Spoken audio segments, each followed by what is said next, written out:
Welcome to another broadcast of The Soul of the Everyman on the Artist First Radio Network. All past shows are available in podcast form. You can find them at artistfirst.com. Please send us your questions and comments by email to dj@artistfirst.com. Here they are, your hosts, Michael and Margaret Lyons. And thank you very much, Z-Man. And I'm Michael Lyons. And I'm Margaret. You're Margaret. And because in honor of the brand new year, we're going to talk about one of our favorite topics. Oh, gosh. Okay. Pain. Wait for it. Wait for it. Well, someone had asked a question about pain body and wanting to know what Eckhart Tolle was speaking about with pain body. And you have to admit, if you know nothing about his term and how he sees things, pain body, just those two words, you're like, wow, what is that? Sounds weird. Mm-hmm. Mm-hmm. So we have a pretty good grip on the pain body. Well, understanding this concept and how it interacts with people, their relationships and their energies, yeah, it's pretty big. It's just that most of the time it's in the realm of the unconscious. Or this cat. This cat's kind of a pain body. Mm. Yeah. In case you folks don't know, we have an occasional interruption from our lovely pain body cat, but we're not going to let her derail us too far. But yeah, so I mean, without further ado, maybe we better bring Tolle in because he is sort of the starting point of this question, and then we'll go off and maybe talk a little bit about, we'll unpack it a little bit. It's a longer statement of his. It's right. I think it's from his first book, From the Power of Now. But right. Do you want to read the one we chose? Yes. Well, okay. Let me just start off with the definition of pain body by Tolle. Okay. And it has to do with the fact that through your lifetime, you have events that mark you energetically and unconsciously. And unless you are aware of it, they are patterns that go into you, especially anything that happened in your childhood, because it's a pre-verbal stage. You have no way of handling it or dealing with it or understanding it verbally. Coping. Yeah. So pain body is this patterning of energy that happens. Usually it's in relationships, but it causes pain to you as a being. And without understanding it, the tendency is just to push the pain somewhere where you can't see it any longer. So in essence, it enters into the subconscious realm. Mm. And without seeing it, it influences your decisions, your attitudes, your outlooks on other people, on life, etc. But that is why he termed it pain body, because it accumulates. This negative patterning accumulates within your body.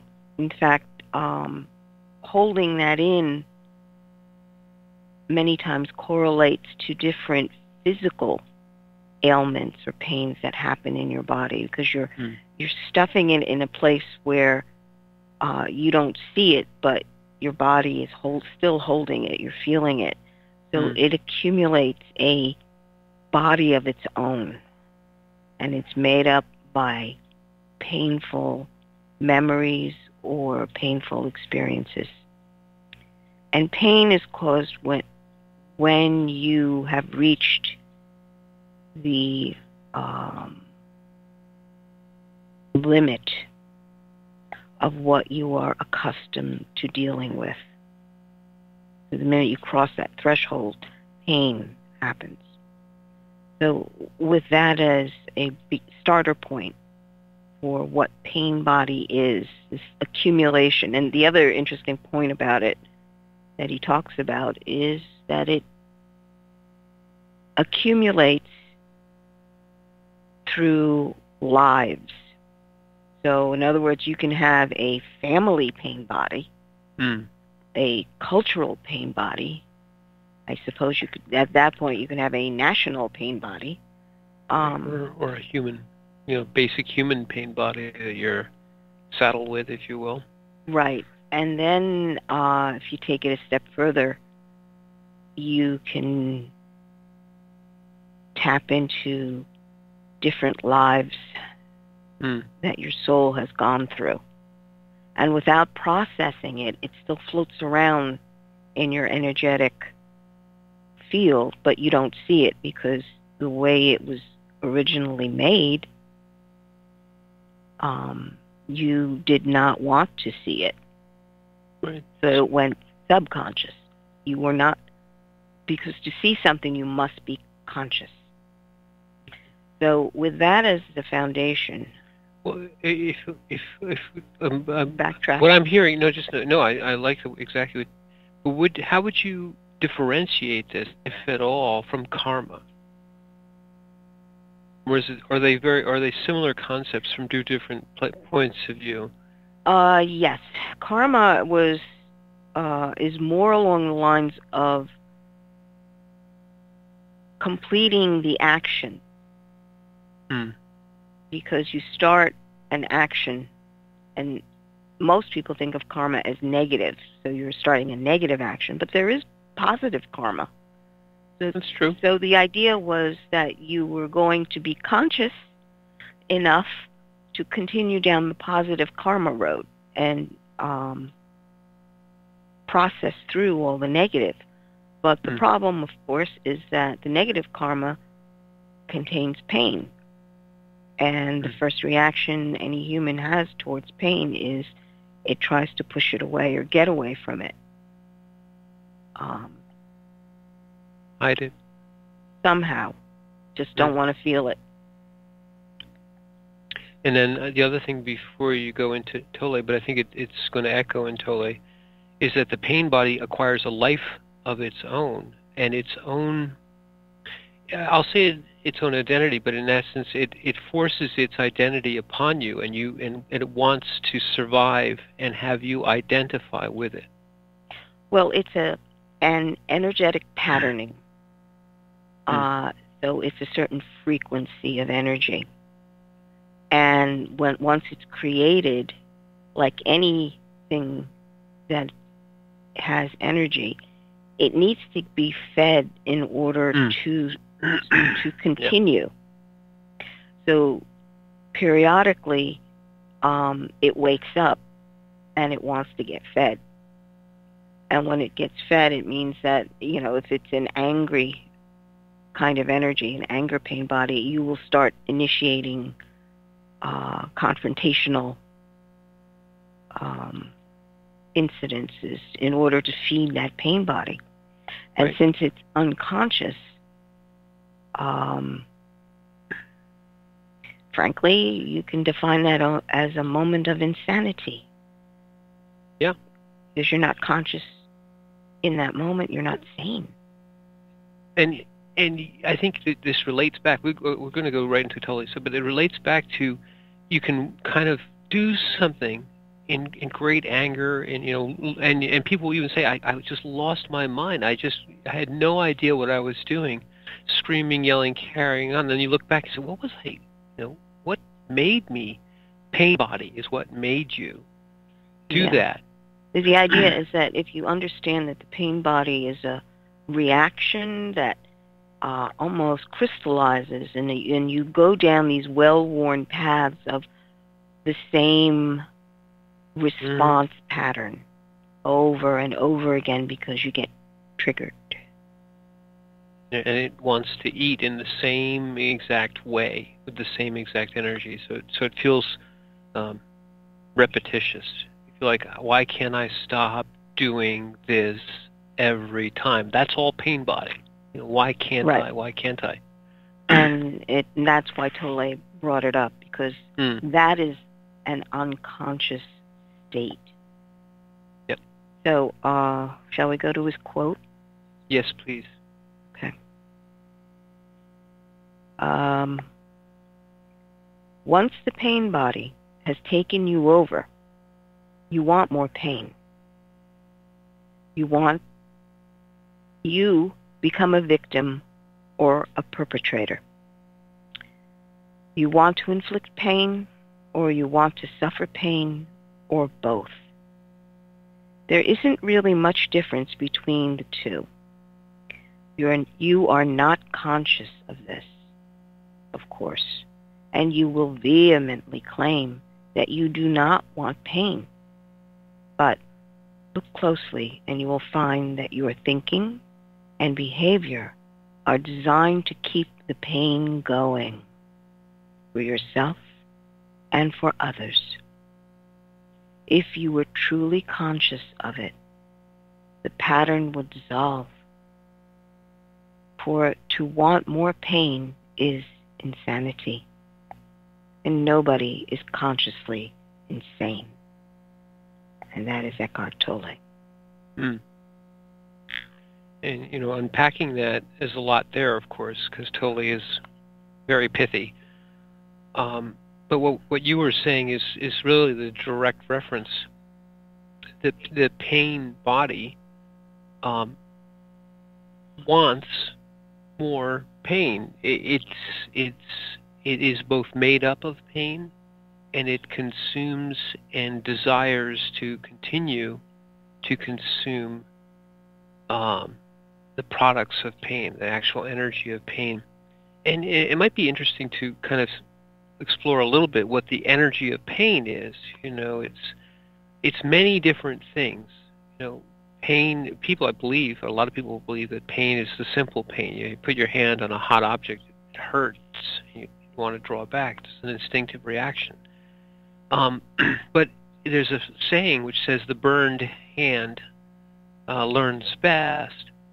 You remember that pain, and you may, in fact, years later, have an aversion to, let's say, hot objects, or the memory of a bee sting makes you incredibly afraid of bees all the time.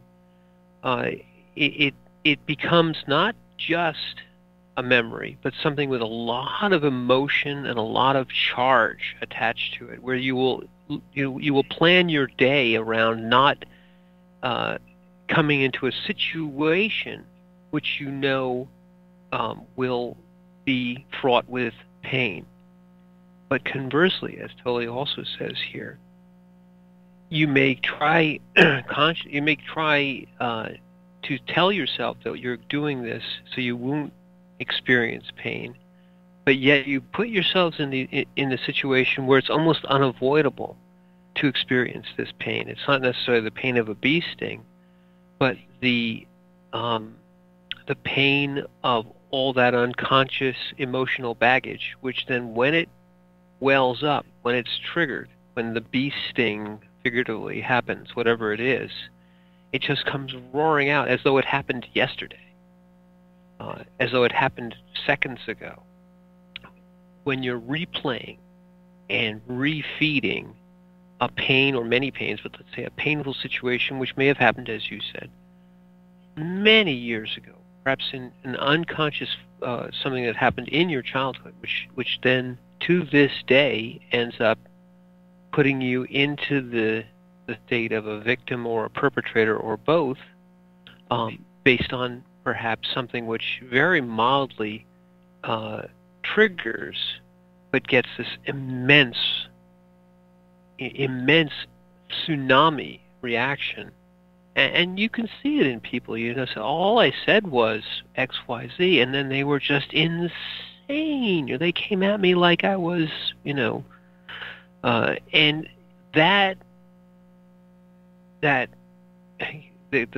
colloquial word is triggered, but that is a intensely coiled spring of emotional energy that's like a mousetrap in that regard. It is. It's on a hair trigger, and you just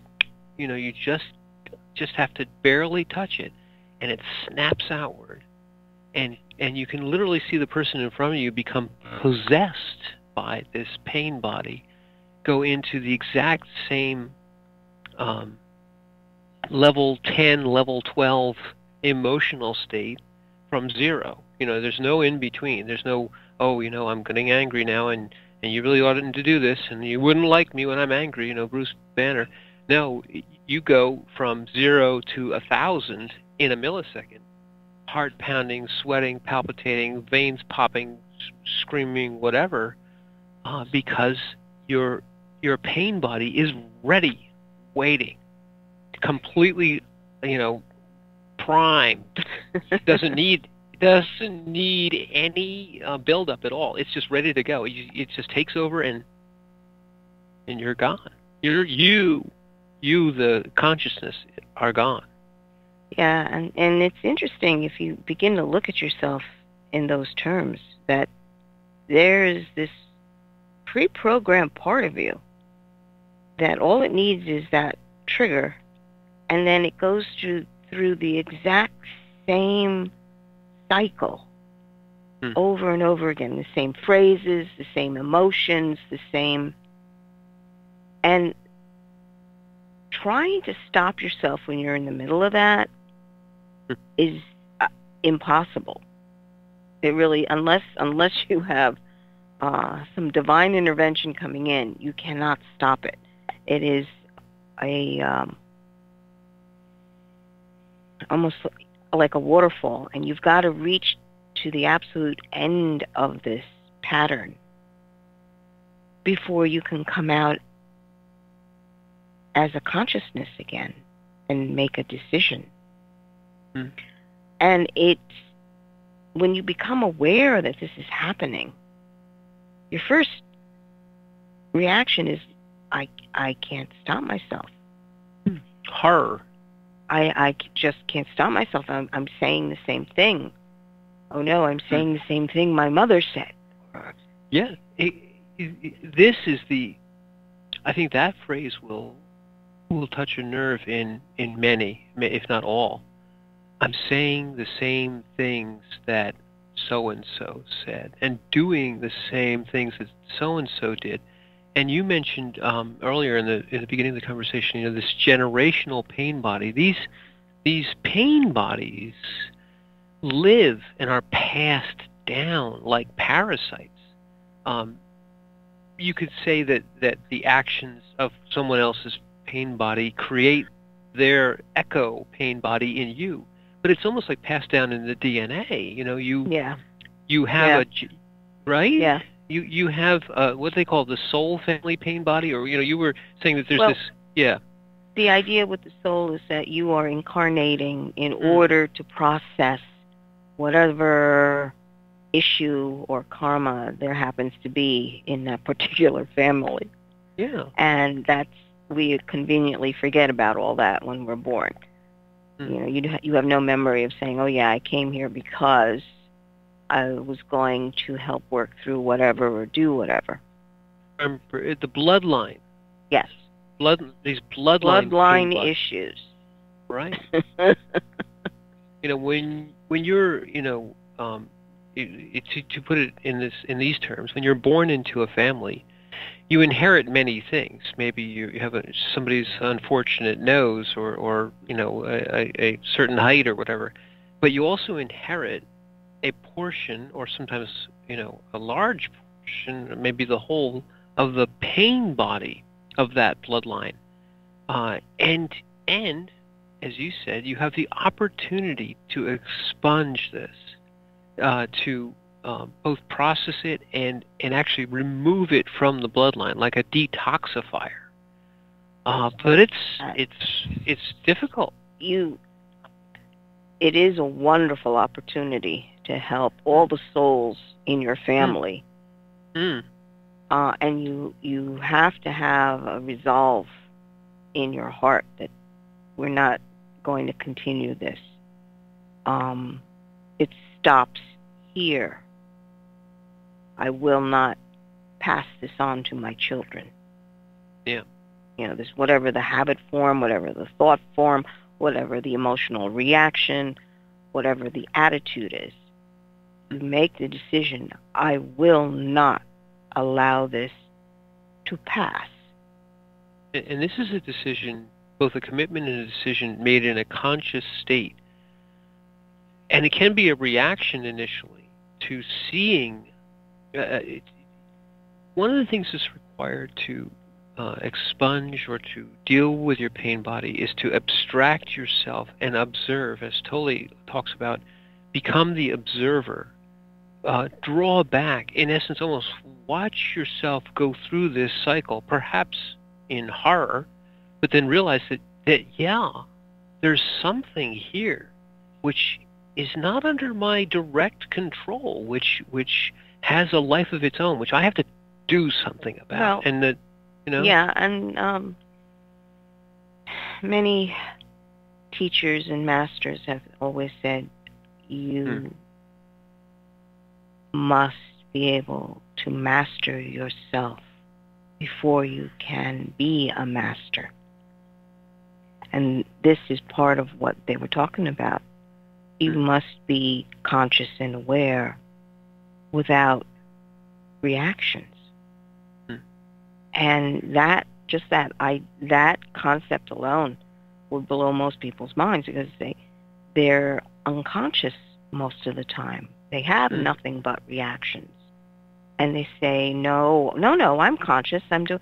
Like, no. You just did that again without thinking about it.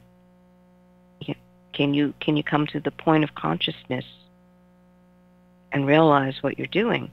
It's like I always go back to this funny little story, but just the simple act of going through one day without saying the pronoun I. Because when you begin to count how many times you were going to use the pronoun I, you realize that most of your conversation is about you and your opinion and what's going on with you. Right. And most people, oh no, I'm interacting with everybody. I'm having relationships with everyone. And it's like, okay, just do this for 24 hours. Find out how many times you've used the pronoun I. And that's when you begin to become aware of how self-involved you actually are. You can turn around and find out how many times have you used the pronoun you or someone else and not you. Right. Well, and I remember one of the times that you had sessions in the rock jib, and you would say, you can't use the pronoun I, and I said, well, can I say me? No. No, and sometimes the reaction of a person when you said this, let's start this exercise, and you would, you'd say, okay, now you're free to say whatever you like, but you can't use the word I or me, and they just sit there like. I can't tell you how many people I know that they wanted to have a conversation, but they were paralyzed in that moment because they could not use I, and they were looking for another way. That's why the question, well, can I use me? Like, no. Me. No. No. This is a change of perspective. This is not reinforcing your I perspective.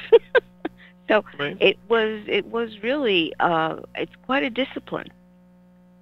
It is, and I think the other thing that does for you is it centers your awareness on how unaware you are. Hmm. No, it's a gentle wake up call Right.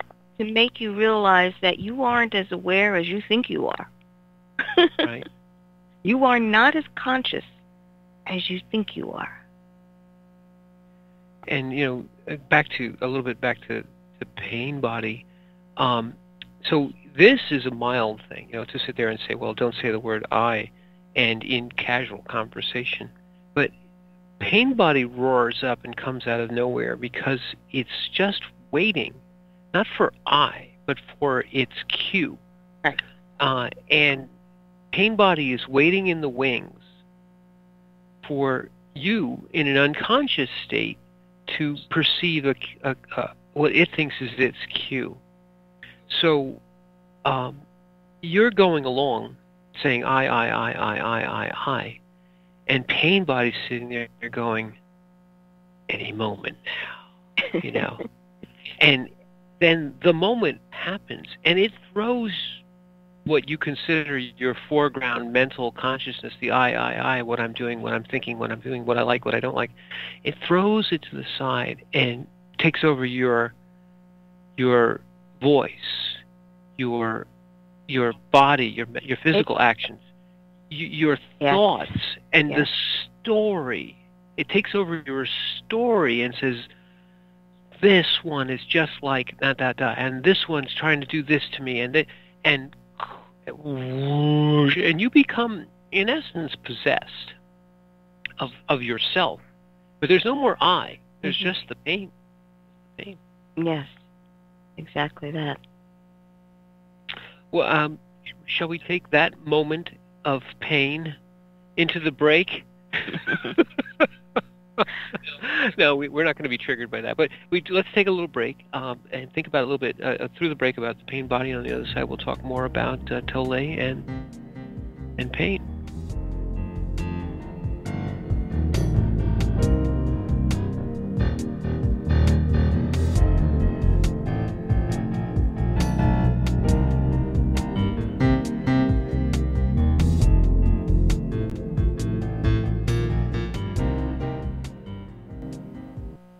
The wait is over. First Blood, Book 2 of the Blood series is out.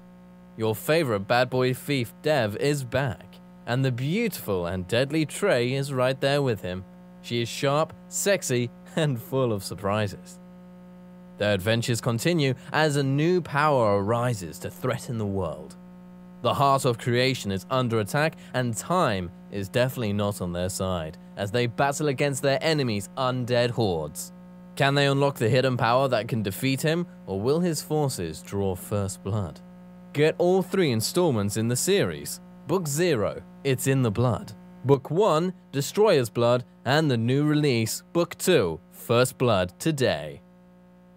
Available in ebook and paperback format on Amazon, Kobo, Apple, and most other fine e-tailers.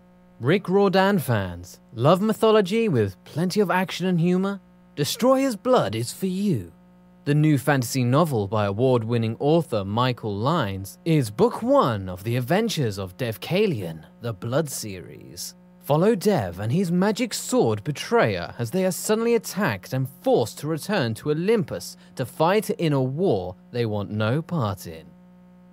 The world of men and gods is about to be destroyed by Zeus's ancient foe, and only Dev and Trey can stop him.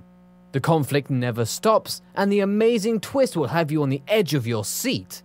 Act now while the ebook is on sale for only 99 cents. Destroyer's Blood is available on Amazon.com, Barnes & Noble, iTunes, Kobo, and fine e-tailers everywhere. And while you're there, get the free prequel, It's in the Blood, available for a limited time. Hi, this is Hannah Ruth from the band Wild Hum. Check out our new Americana Soul CD, Wild Hum, at our website, wildhummusic.com. And you are listening to the Artist First Radio Network. Thank you. The Fat Man Gets Out of Bed is the latest book from Michael Lyons, the award-winning author of There is a Reaper. Featuring 13 original stories, this wide-ranging collection has everything. Forbidden love, gods versus demigods, weird invading aliens, sexy seductive artificial intelligence, and unusual passion between the living and the dead. All set amidst fantastic worlds of pain and loss and boundless joy. From the sublime to the macabre to the bittersweet, The Fat Man Gets Out of Bed will leave you breathless with laughter, brimming with tears, trembling with suspense. Available now on Amazon.com, Google Play, iTunes, Kobo, and fine e-tailers everywhere.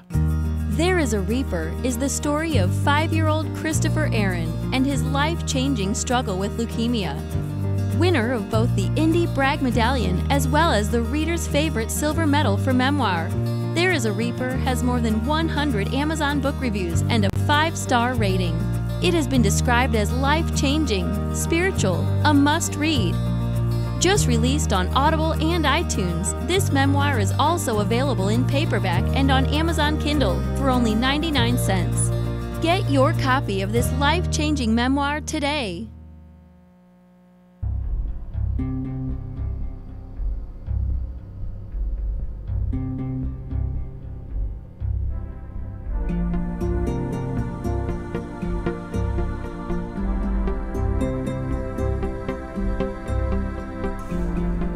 Thanks for joining us on The Soul of the Everyman on the Artist First Radio Network. Back to your hosts, Michael and Margaret Lyons.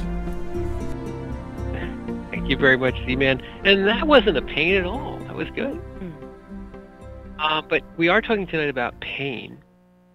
And we spent the first half hour kind of talking a little bit about Tolle and explaining. But I think one part we didn't go into more, we talked a lot about our individual pain bodies and triggers.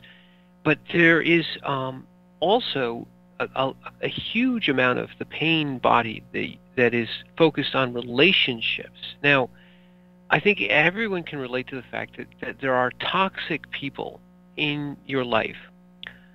But and I think we can also relate to the fact that it seems that let me use a phrase. It's somebody who's always having a bad relationship with a man or a woman, however it goes.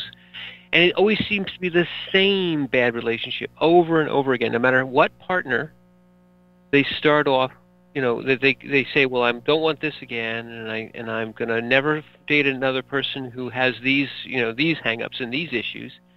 The next relationship comes, and it's the exact same thing. And you say as of course, the wisdom of people who aren't involved in the situation. Why is so-and-so always dating XYZ? They're always doing this and they're always doing that to her or to him. Can't they just see that? Well, they can't. And the reason they can't is that the pain body wants to have a relationship with another pain body. Right. With its complement or with its something that will feed it. Or they can feed each other. They feed each other. In other words, yes, this whole concept of enabling, or this whole concept of having these sort of serial toxic relationships, or always finding the wrong man or the wrong woman, are all pain body expressions and pain body feeding, if you will. This idea. Let's say, to take an example. You'll see in generations of a family that they're always marrying the same sort of people, and they're always having the same sort of problems, money problems or relationship problems or other types of problems that seem to never go away. It's this constant cycle of the same sort of thing, and you feel trapped. The you that says why. You feel trapped by it, but it's literally behavior, as Tolle says in the quote that we read, behavior which is unconsciously seeking and engendering and looking for these same types of relationships, because that's where the pain body is comfortable. Well, that's how it can exist. Can exist. And truth is, if you claim yourself back, I guess you can call these pain body patternings inner demons. Yeah, that's a good word for them. And you want to claim yourself back from these inner demons. You must become conscious. Because as Tolle had said, nobody is consciously insane. Because feeding the pain body means that you're craving more pain in your life. And again, consciously, you would never crave more pain. So this is an unconscious response. And it's your issues or your inner demons. And I just come to the point of realizing that everybody's got something like this in their background, that they have something. So the idea, especially in a relationship, and you know the classic how they would say that the couple would get married and they come back from the honeymoon, and then suddenly something happens and someone they'd never seen before is standing in front of them having some kind of reaction. Like, I don't know you. What is that just happened? Triggered. And then you can probably think of a story that you've heard from somebody saying, you know, it felt like I didn't know this person. All of a sudden, this wonderful man, this wonderful woman turned into a stranger, right? With this bizarre, you know, response to something. Exactly. That this is a very, you know, you can observe other people's pain bodies. It's the old, you know, the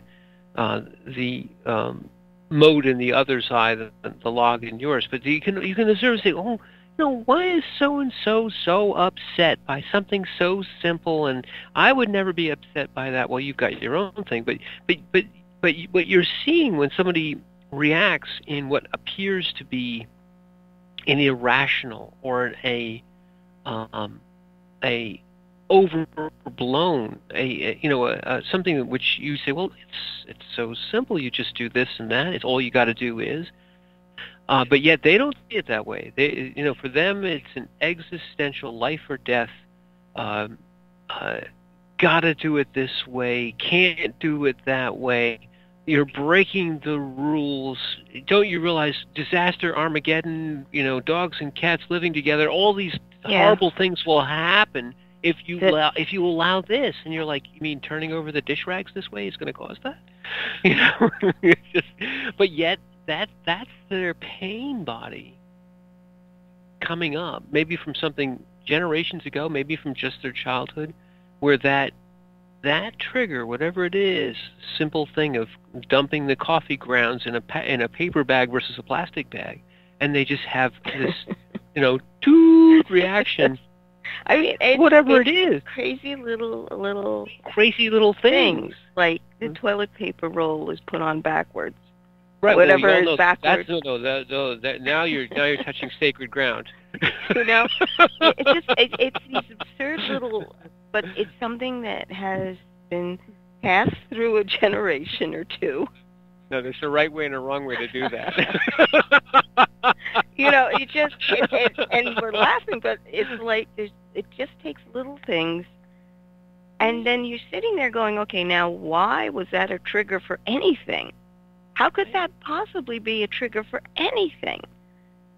And when you wind up engaging in a conversation, especially if you're trying to help somebody, you realize that there was some sort of incident connected to it.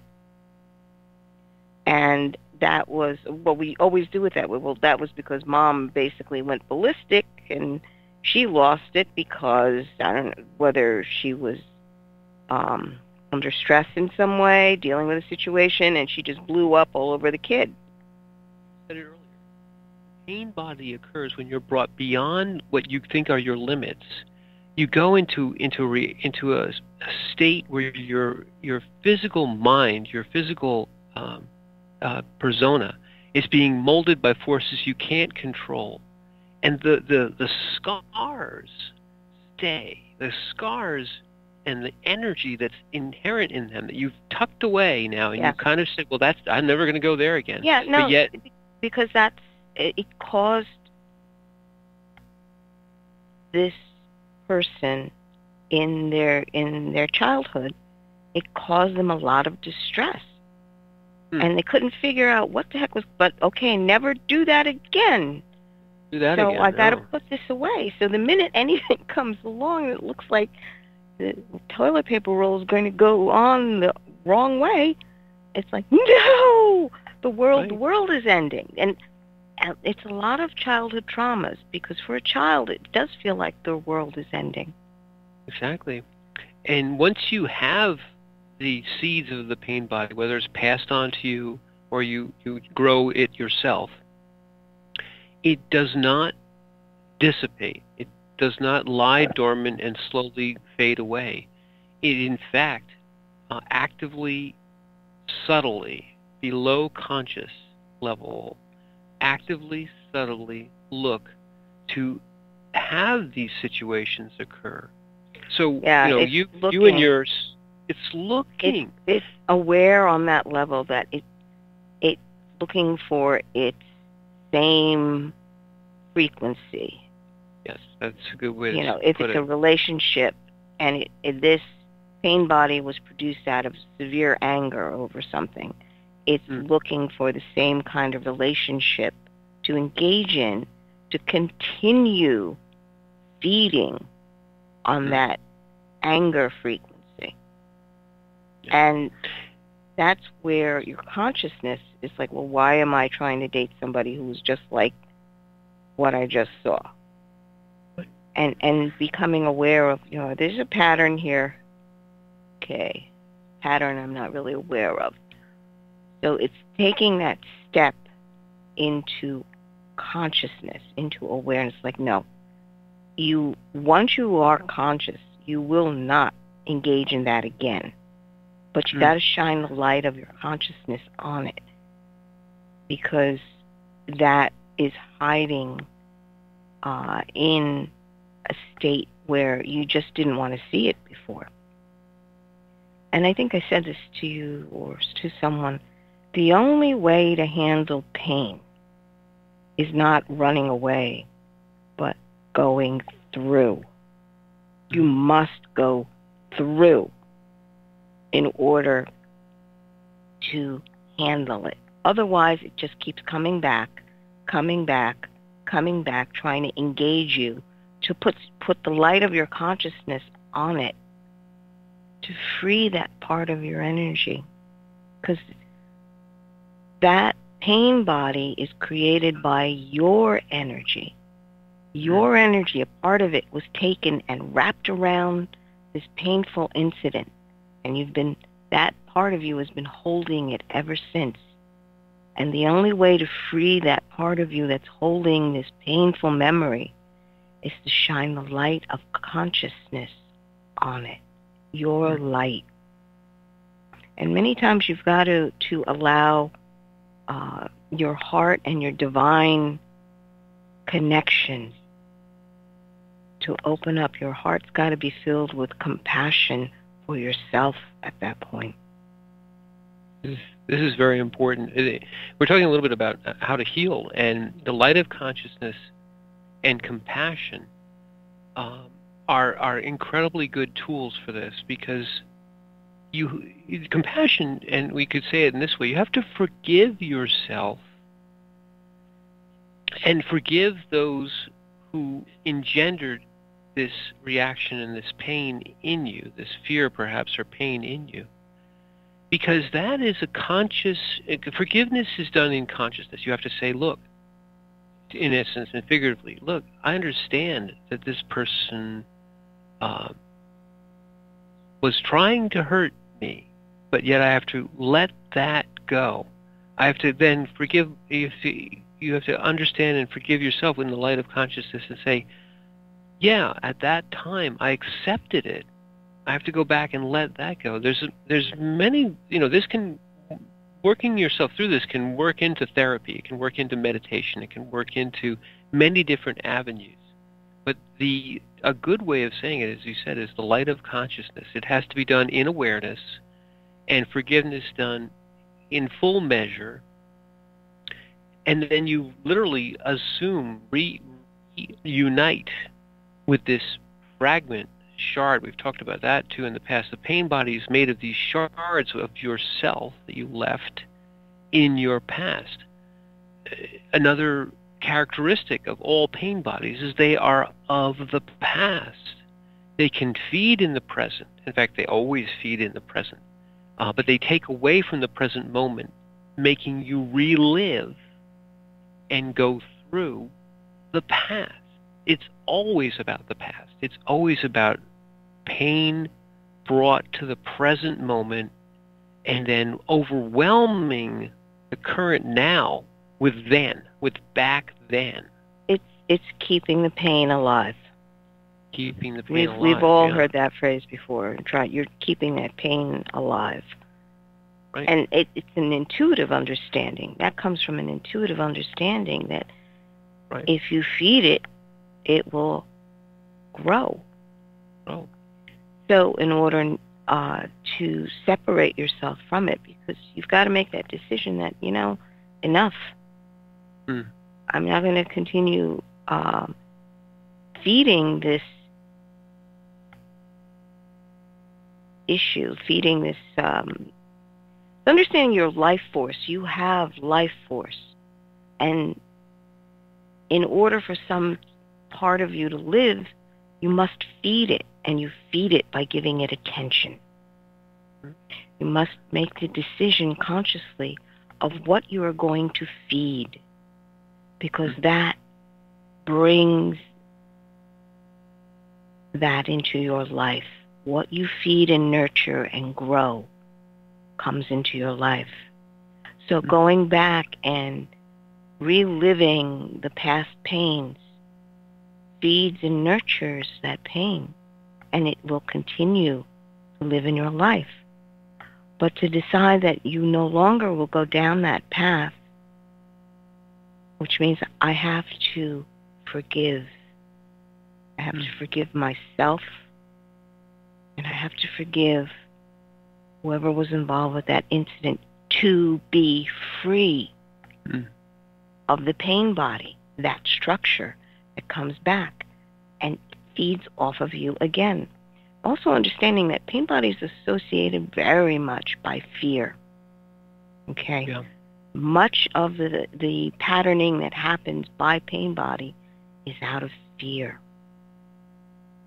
So seeing that it's fear and saying, no, I don't put my faith in fear. I don't put my faith in what had been. I choose otherwise. It stops here and now. And you do that for every now that you are in.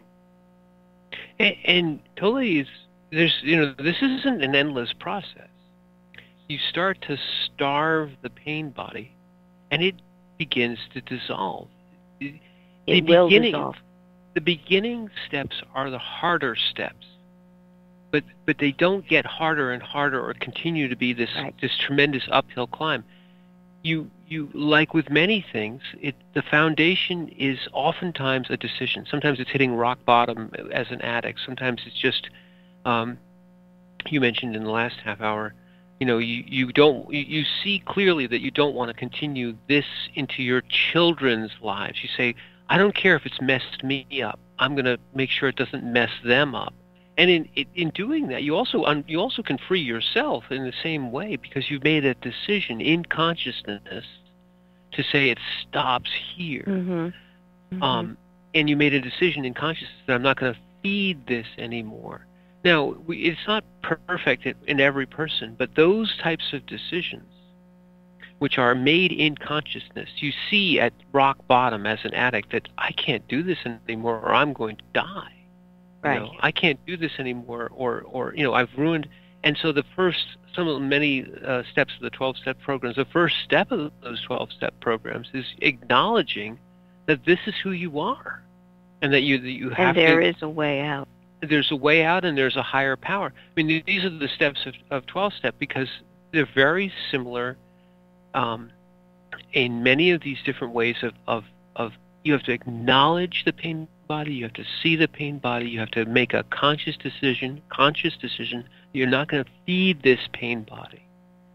And once you've done that, those are the most important steps. Then you may require a lot of help, you may require a lot of time, but to the extent that you stop feeding the pain body is to the extent it will start to shrink, to dissolve, to be available to you as your own present now energy, not something which is tied up in the past.